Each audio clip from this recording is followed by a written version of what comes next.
I'm that girl who wanted to share with you some fascinating things that were in the session. Now, I know that we've already shared lots of details about the shift and how we merge from these meat suits and crystalline into crystalline based bodies. And that is fantastic, right? Like it's a beautiful evolutionary step that's gigantic for humanity and for those souls and collectives that can shift along with everyone else to go to a new Earth or another 3D planet or another 5D planet, or go back to home or go back to source or whatever you fancy, right? But it's really more about what our conscious mind wants to fancy. Okay, so we think we've got this big list of needs and wants, and our guides and our higher versions and our higher souls know exactly what we're here for. So do you know what you're here for? And how is that going? Isn't it fantastic? Weren't we so brave? We always knew it was going to be hard. We just didn't sort of prepare ourselves for this level of extreme Olympic living in 3D. So, it's fantastic. I'm definitely appreciating my inner peace and my joy and my perspectives on things, because when I used to live in fear and worry and confusion and using my Mr. Stupid to think all the time versus thinking about metaphysical perspectives of what could be the simple solutions here and perspectives that I was seeking instead of going into worry, doubt, and fear. So I just wanted to share with you two interesting things that have come out in sessions recently, which will maybe just little think pieces for you to sort of ponder and consider next time we want to judge someone, or we are mourning so deeply for them in grief because of their tragic exit points or whatever, right? I'm not trying to make you grow or see things from a different perspective. I just want to share with you what I've heard from sessions, right? And my clients have coming to me to share some challenging experiences that are very raw to them, and their perspectives are this. So there was one case where I've heard this quite a few times too. So I'm going to just speak in general. So a young female who was cast aside by family, really challenged, got into some sort of gang like behavior, and sort of mixed with the wrong crowd, really, and ended up sort of not only being sort of raped by family members, but also by community members. Very tough and challenging lifetime. And, and apparently, these kind of people are known. People know about this abuse and know about these victims, don't quite know what to say or do about them, but they're just aware of them and their life experiences and history on Earth. And then, someone maybe stalking someone on Facebook or something can then discover, oh gosh, they were murdered, or they had a horrible car accident or something, right? And so you sort of know this poor person had this poor, tragic, really challenging, very brutal, very, very horrible, what we would want to label as horrible experiences. And what a tragedy, and very heartbreaking for all those people that are missing them and loving them, and can't make sense. Why would a good soul, and why would God, if there was a God, why would God allow this good soul to be brutally raped repetitively and get mixed up in drugs and bad boys, and just to end that life instead of being happily married ever after and having lots of kids and lots of puppies and lots of gardens and blah blah blah blah blah. They have their lives, what seems from our perspective, using Mr. Stupid, sorry for the term, I know it sort of triggers people because lots of people want to use their egos to be like, I know everything. And that's all cool and all, but do we? And are we having a right sort of perspective? Are we coming with assumptions of what our mindsets know, versus what we can, the limitless amount of information, knowledge, and wisdom that we can gain from sort of collectives and perspectives of collectives and things. So I can hear my children running around, and I'm wondering how much this is being picked up on the microphone. So fun times. Anyway, they have a parent supervising them, so we'll see how that goes. Anyway, what I want to say is, so anyway, very challenged. Everyone's very in mourning and grief for this poor victim. And she was a victim that lifetime. Absolutely. Right. Like, no one deserves to be raped. No one deserves to be mixed up in really soul destroying drugs. And no one sort of deserves to have their life cut short when they have so many other potentials and dreams and hopes to live and grow and expand upon and all this sort of stuff. Right. And then this is really triggering for a lot of people because they just can't understand, well, why do I get to survive? And, and these other people don't. And so there's a whole lot of mix of emotions and triggering experiences. And then the subconscious will say something that sort of really unsettles the clients as they are channeling their higher self and their subconscious. And if we call in the soul of that victim and talk to the subconscious of that person, they will say it was all contracts. I had to pay off and pay back and do a lot of things happened and let a lot of things happen to me, and my guides let me be raped because in that lifetime, while you think that was really gruesome, I made really interesting choices in other lifetimes that were much worse than this. And my victims were those who were doing things to me.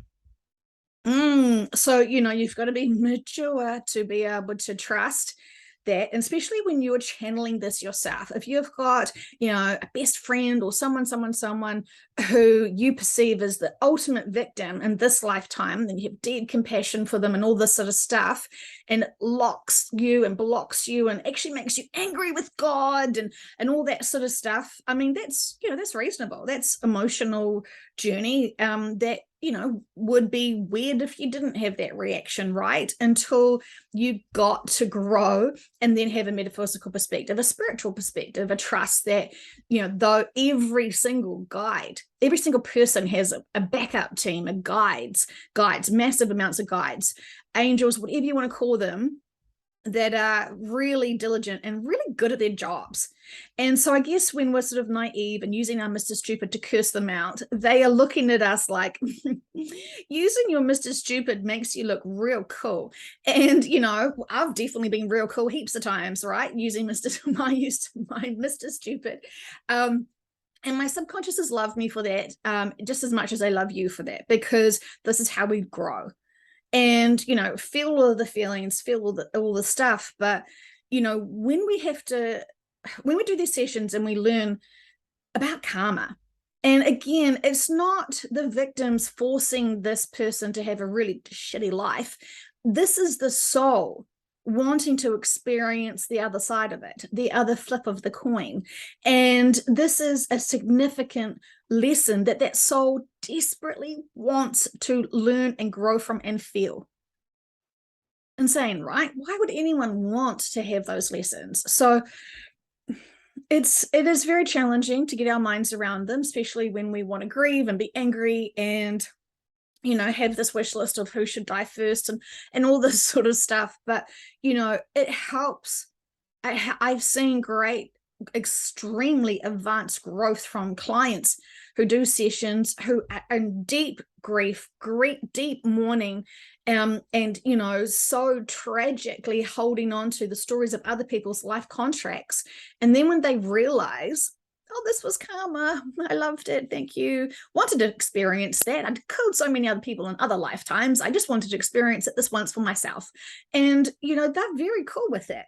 They are not emotionally distraught after being killed. The souls are like, yeah, that was one event in billions of events I've had.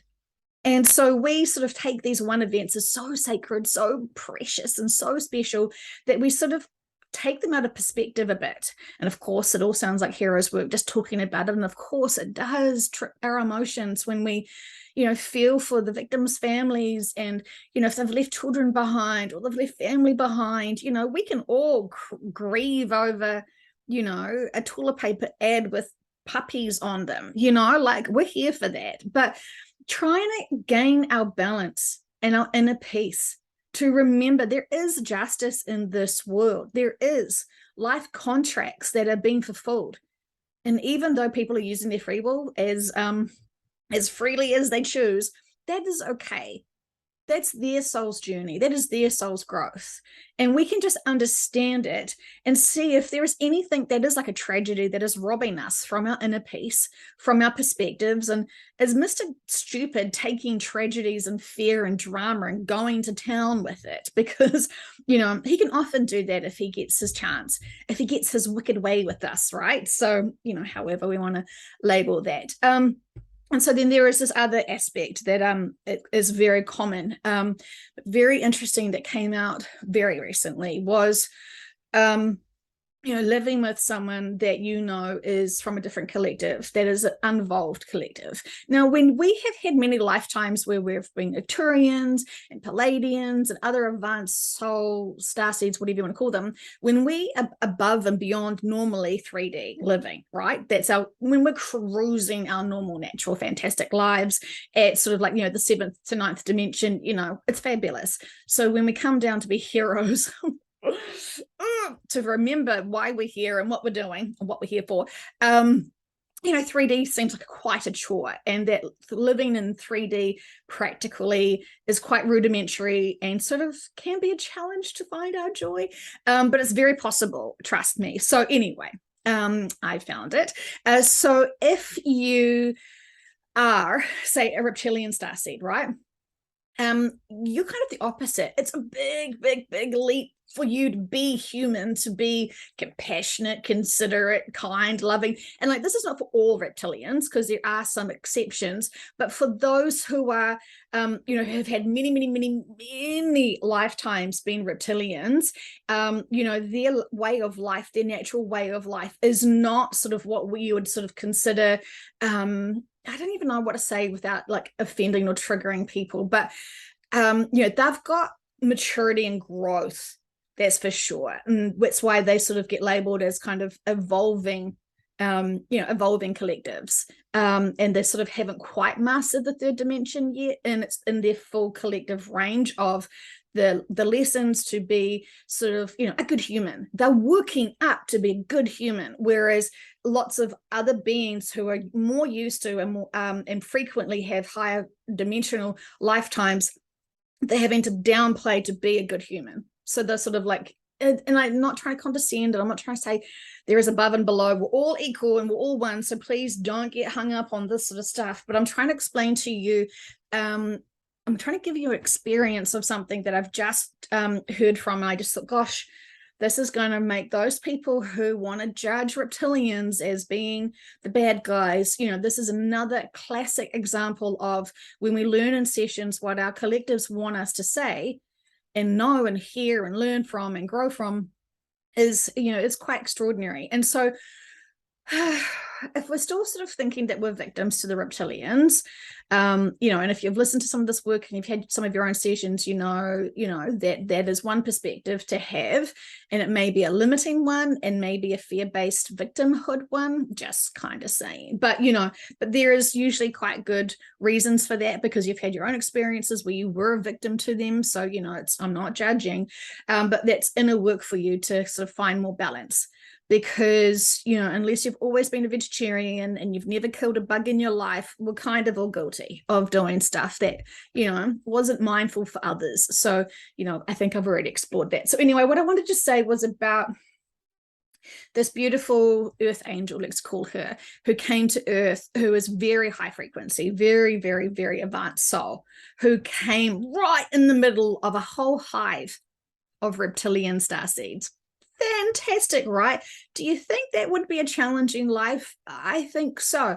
And it absolutely was, right? And so it seems really consistent. I'm seeing more and more and more of these sort of starseeds coming out sort of a little disheveled, saying, I don't want to label my husband, but I have a sneaky suspicion, and we explore it in sessions. And yeah, the subconscious is like, oh yes, you're very brave. Very brave. But you could see the soul wanted to come onto earth to really get it right this time, to really grow and to trust feelings, to trust each other, and to be one, a team player.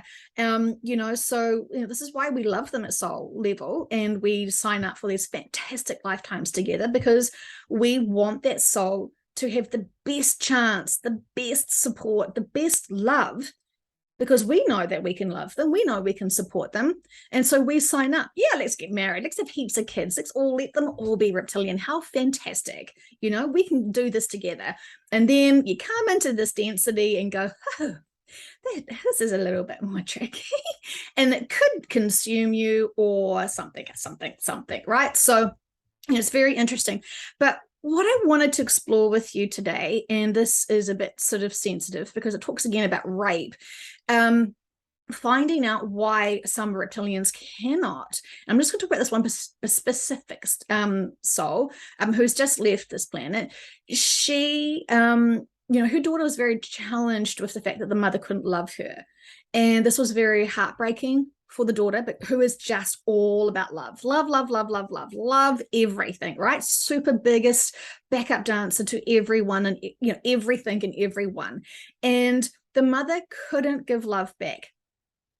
And the child never lost love for the mother.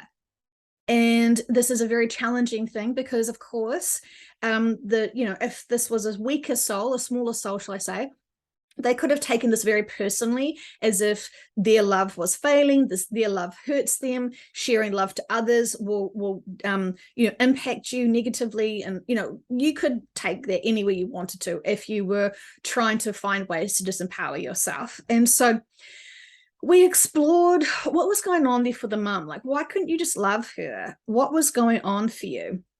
And then she showed me this, which was pretty interesting, which was, we discovered this, I should say, is that on another planet, when she was a reptilian,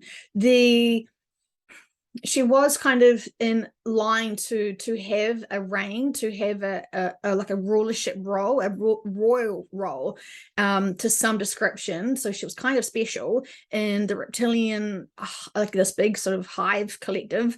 And she was sort of stolen, taken away, kidnapped, and sort of locked into sort of an imprisonment.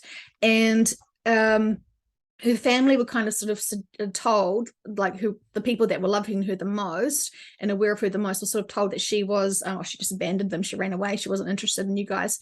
And so they didn't even look for her because they believed that she was running away. And in all reality, she was actually held against her will in captivity. And she was brutally raped, beaten, and starved, and tortured, and just horrific things happening to this reptilian. And when she would get pregnant, it seems like the babies were not very healthy, and she saw a lot of them die, and she got pregnant very regularly, and she was malnourished, and she just wanted to die. And those reptilians who chose to do that to her, use their free will to empower her and do a whole lot of stuff to kind of dishevel the soul. And it was a very, very, very challenging life for her. And, it wasn't fun.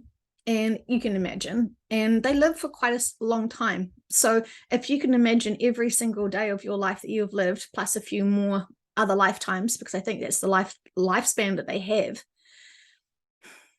it does something to you. And it was a 3D planet as well. And so when that soul finally graduated from that life and decided that it wanted to heal that, and also they had contracts to do things with others this lifetime to kind of heal from that and empower themselves. And those souls that did that to her, to that reptilian, they felt so uncomfortable with their choices that they wanted to really be on the other side of it, just to really learn from a soul level to not be that, to do that. If you understand, having to experience being a victim is kind of the only way you can learn to respect others, when you really have to, it's all fun and games when you're the hero, but when you actually are impacting other souls, there is actually a need and a requirement to be on the other side of it, to really feel how it feels. And this is not God punishing them, this is their souls wanting to explore it, and to be able to lend a hand to those who need to have those experiences. It gets emotionally challenging for us when we're still very much in 3D and we sort of want just fairy princess Disney lives, and not want to consider that there is a valid reason for the way people behave. And so this mother decided that she wanted to come in and be having a fantastic lifetime this lifetime, and she organized some great family around her, plus also some of her reptilian starseed soul family as well, because they did want to have big lessons. And it was all perfectly designed when they were writing the life contracts. Beautiful, fantastic, and had really everything in the making when you're looking at the life contracts that this should be successful. And then you come down to 3D living, and then you're with parents that aren't quite using their free will to sort of empower themselves to lead their own life contracts. And then there is, the density of the planet and the judgment and pain from others as everyone's trying to work their way to find their own balance and inner peace. And so what that mother did in the 3D was block herself off from love, because she was so traumatized by having like a relationship, and to see the children that would were not thriving when she was in this really bad state, really bad condition. And so she wanted to have a life of luxury this lifetime, but she didn't want to have she wanted to be able to learn how to grow and trust and love. And that was her life contract. And she's realizing now that she has exited, and no, it's not the queen, if you're questioning. I've done heaps of sessions about that, and it's public if you want to have a look and listen to the other sessions about the official queen. But this is someone different, and this was a really vulnerable moment, because the daughter finally got to understand what was going on for the mother, because I think the daughter really took this very personally, that this was, you're not good enough, who could love you kind of thing. And it really hurt, because the daughter was only ever love, love, love, love, love, true love, pure love. It didn't break the daughter. It just sort of, it felt like the daughter kind of has been robbed a bit, because, well, where is my love? Here I am loving everyone, but where is my love? And it sort of seems a bit that while the daughter has been loving everyone, she's kind of put herself last. And so this is a fantastic new time for her, and a new journey to really empower herself with love, because she's so capable of loving everyone. She sort of forgot about herself. So I know she's going to really grow and expand upon it. But after quite a while, when you're living with a parent that's, not loving you, and all you want is their appreciation and love, and it doesn't even have to be a reptilian starseed, but when you realize that this soul's so broken from other lifetimes, and they're trying to come here to really give it a good shot, and their life contracts are really got good opportunities, and their guides are really good, but yet our free will, our insecurities, and then the triggers of starting to love something and being so terrified it's going to hurt you, this is really full on. I don't know if I expressed it enough, but huge epiphanies for the client to realize that the mother was trying to heal herself, but couldn't trust loving others, because she just was so broken. And she also felt like, the mother also felt like, if she started doing some of her own inner work, even though she couldn't understand what she'd done in when she wasn't human,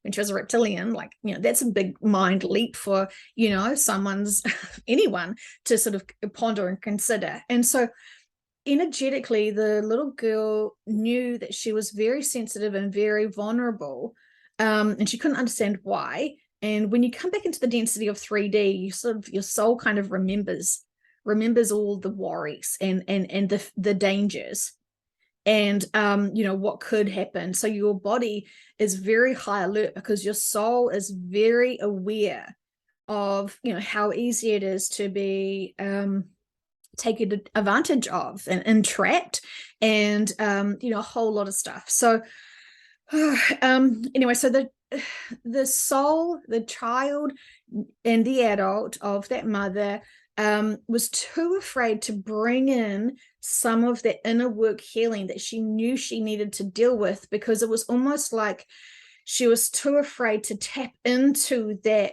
range of pain that she had felt in that really brutalized life, but she kind of felt like she almost needed to go to feel it and to like release it and heal from it, knowing this wasn't this lifetime.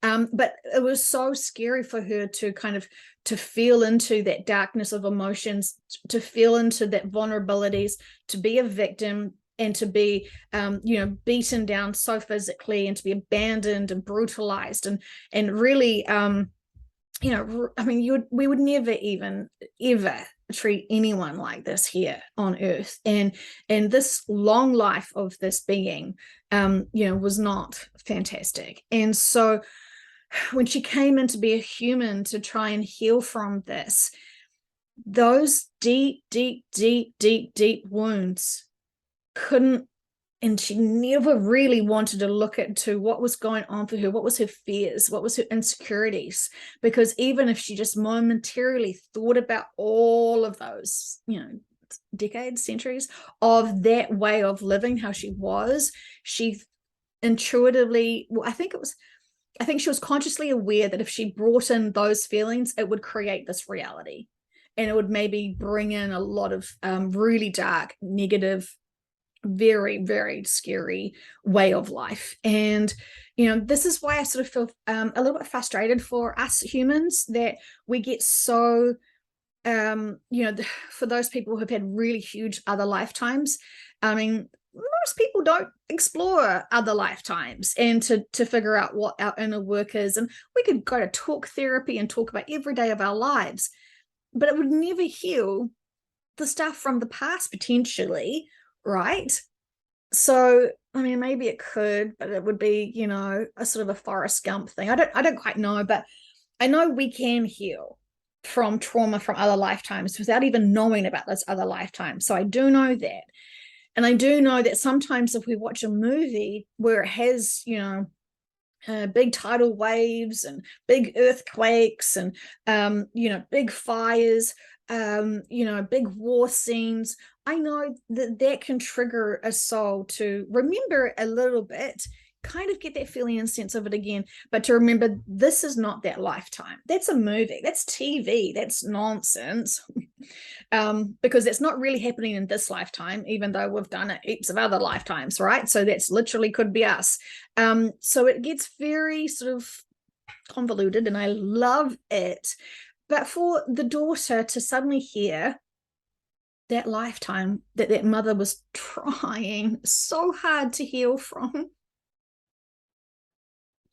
and it's kind of like the daughter is kicking herself because she's so freaking fabulous, to think, if I only knew, I would have just given that little bit more extra love and support and really made her know she was loved, really know she was special, and I would have made her feel it. And of course we can think and hope that we can make people do their inner work, and we can do their inner work for them. But is there, and this is the whole point of this conversation, is there someone in your life where you may not sort of really appreciate how they're responding and reacting and their abilities to cope with things now, and maybe there is just so much trauma from another lifetime you're not even privy to, that they're trying to really get over, and this little stumbling block that you've already mastered, and you're not afraid of things, and you're all cool, and you've got your all inner peace, and your jazz handsing with joy, and you see them struggling, and you can feel their density because they're struggling so much.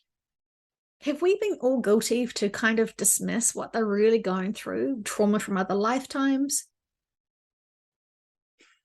I think we all can be more compassionate and caring and considerate to everyone here, because that's what we're here for. We hear everyone say we're all one, we should love each other, and we should celebrate each other and be here for each other and not judge, because you can't judge a soul in a meat suit playing human, because you don't really know them. Even if you gave birth to them, you don't know their other lifetimes. You don't know what they've been up to, good or bad. And again, none of it's good or bad. It's all just experiences. And we've got to remember that when we want to react and have favorites and a whole lot of stuff. So anyway, there's just so much to sort of accept and to have inner peace with. And I just see so many people really seeing face value of a lifetime, that they're wanting more from that person. And when we can just sort of step back a few lifetimes and kind of see what's created that soul, what that soul's reacting from, maybe this is going to give us more empathy and compassion to be able to understand we're all human, and some of us are struggling and some of us are jazz handsing and thriving. And so it is up to us who are not struggling, to love and inspire and let others heal with us, listening to them with love and compassion.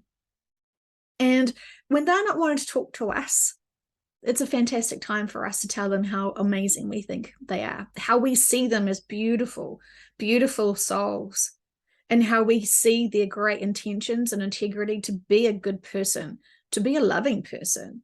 And we want to value them for everything we see of them and all their potentials as well. And just let them feel seen and let them feel heard. Love you guys. Anyway, I hope that helps with some perspectives, because I know we all love labels. And,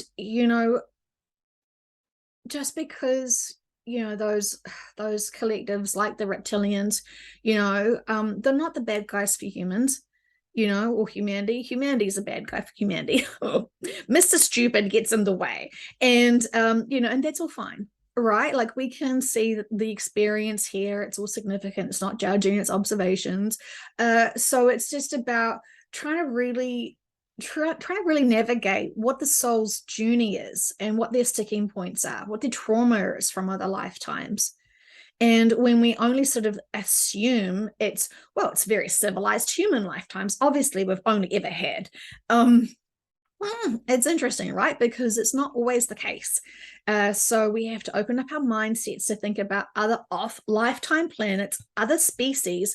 And when we don't even know about the other different billion, quadrillion, billion, zillion times 3 billion, all of those other things in the universe, when we don't know their cultures, their way of life, their lifestyle, we have no idea what they're processing and working through, right? So just blindly love everyone, accept everyone, and use our free will for good. And that's fantastic, right? We're here for it. We are here for it. Anyway, inspiration for the day. Someone wanted me to tell them how much water I drank, because they were bragging about their little cup of water that they had for the first time in about 15 years. So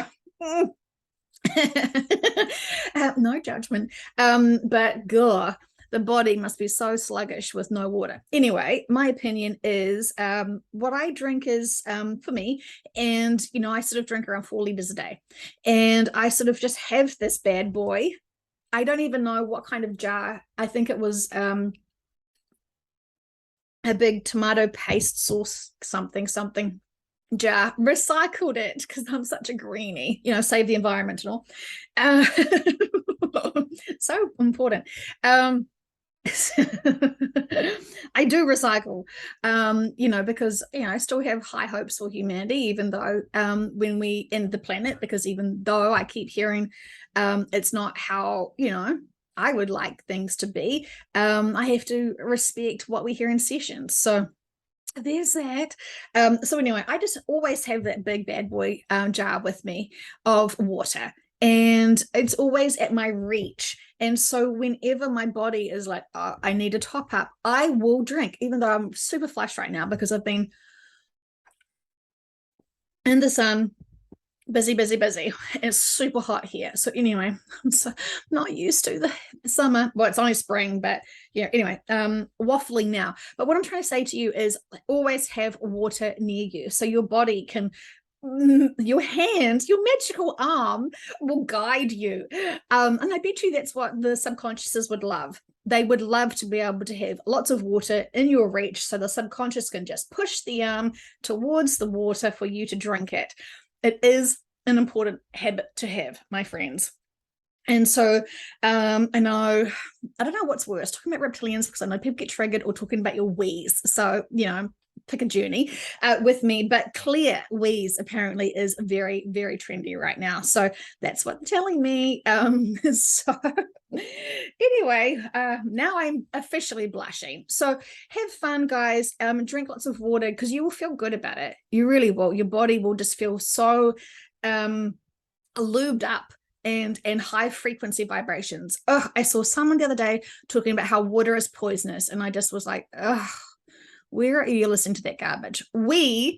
You and I have been sending so much love and high frequency to all the water, so have our collectives. So for someone to use their Mr. Stupid, fully Mr. Stupid, to say that our water is poisonous, okay, my friend, that's part of the grand awakening, and look at it. But, use your free will and use your power of mindset to know that you're safe, that your bodies are amazing, amazing bodies that will filtrate anything and everything that no longer serves it or serves you. Plus, because you're so diligent and you're doing your 15 minutes of meditation, of that guided thing. Once you can remember how to relax the body and relax the mind, you're done, you're graduated, right? You don't need to keep listening to that. So, but some people I know do like to listen to it because it deeply gets them into that relaxed state. I know practitioners are using it too now to get their clients used to being in that deep state of relaxation without going to sleep. It's a skill set. It's you train into doing that, to be able to follow the instructions of the words but not get zonked out. Or, that's all fine if you're not in a session. Haven't had a client fall asleep yet, which is fantastic, right? But lots of people are worried that they will. So yeah, there is that. But so much to share with you guys. I love you heaps. I love, love, love, love, love you so much. And I'm always happy to be able to give you perspectives that I have heard in sessions. That's all I know is information from sessions. So if you want to hear what dozens of clients have set quantum sessions, their subconscious, they're channeling. They have big problems. They suddenly are channeling amazing answers to their problems, which makes so much sense, which is groundbreaking and massively a huge step forward in their personal evolution of understanding their lives. And this is how you know that they're not making it up. Because if they could just magically spend hours with me and then suddenly know the answers of all their problems, they would be doing it naturally. They wouldn't be needing me or anyone else, right? So you're channeling advanced beings. And I know some people think, oh, that sounds a bit woo-woo, but it's not. It's true. And anyway, amazing times. I'm super excited. I know I have so much amazing soul family here, and just keep bumping into them more and more and more. And it's fantastic. Humanity is in such great hands. And the more that those big souls remember who they are and remember why they're here, they easily step into leadership, easily step into empowerment, easily. Because when they just can't understand why I'm suddenly human and this just feels so beneath my skill sets without sounding arrogant or whatever, because that's usually what they're really struggling with. That's why they are so afraid to have big egos, because they can't fathom they're struggling to just be human, and they don't realize that they've already mastered human or something of equivalence. So anyway, lovely chatting to you once again. Sorry for the babble, but I just want to share so much perspectives for you to be able to see where are some sticking points for you. And I say this with love all the time, and keep going back into listening to some of those sessions from Conversations with Heaven on Earth, because they're so dense of information. It's quite hard to sort of keep remembering the multiple points. I know some people are still taking notes when they're listening to the sessions, and those are the ones that are advanced really fast, because they're actively getting it into their consciousness of understanding and applying. And once you start jotting down and making notes, for some people, it really locks in that knowledge and wisdom. And, lots of people want to quickly advance, and others just want to listen with entertainment, and that's all fine. Do whatever works for you. But this is definitely the time to really empower yourselves as much as you can. Bye.